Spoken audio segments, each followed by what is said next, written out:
বন্ধুরা, তোমরা কোনো দিন জ্যান্ত ইলিশ মাছ দেখেছো? এই যে আমি প্রথমবার দেখছি, হাতে রয়েছে। আমি এখন মাতলা নদীতে এসেছি মাছ ধরার জন্য। রাত জেগে মাছ ধরছি আমরা, অনেকে রয়েছি। তো আজকে ড্রোন আমার জলে পড়ে যায়, তার জন্য একটু মন খারাপ হয়ে গেছিলো। তো এই দেখে এত মাছ উঠেছে না, এই যা দেখো, ট্রে ভরে গেছে, এখনও জাল তোলা হচ্ছে। তো এবার মন খুশি হয়ে গেছে, ভালোই লাগছে। প্রথমবার এরকম একটা অভিজ্ঞতা, সত্যি ভাবিনি কোনো দিন যে এরকম অ্যাডভেঞ্চার করতে পারবো। থ্যাংক ইউ উত্তম দা, তাকাও একটু কিছু বলবে?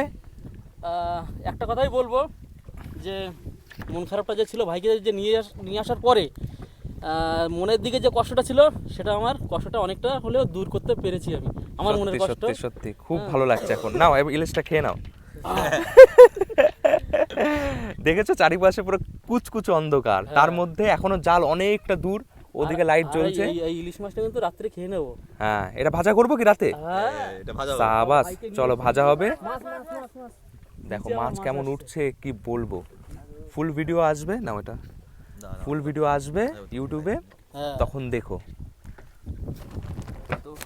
সব মাছ একদম জ্যান্ত, দেখো। ছবি তুলবো জ্যান্ত ইলিশে, কি সুন্দর লাগছে বলে বোঝাতে পারবো না। আগে একবার দেখেছি কিন্তু ধরিনি, এই প্রথম হাতে ধরলাম। খুব সুন্দর লাগছে।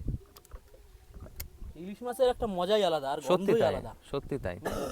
এই যে সেন্ট, এই যে এই ইলিশ মাছের মজা আর গন্ধ, ও এখনো মনে হচ্ছে কাঁচা খেয়ে নি। মনে হচ্ছে অনেক ও লাফাচ্ছে, বলো আমাকে খাওয়া মনে হচ্ছে না। এই ইলিশ মাছটা পান্তা ভাত দিয়ে সকালবেলা যদি লঙ্কা পোড়া দিয়ে খাওয়া হয়, বাবা মুম্বাই লঙ্কা সেই ধর, সাথে মুম্বাই লঙ্কা।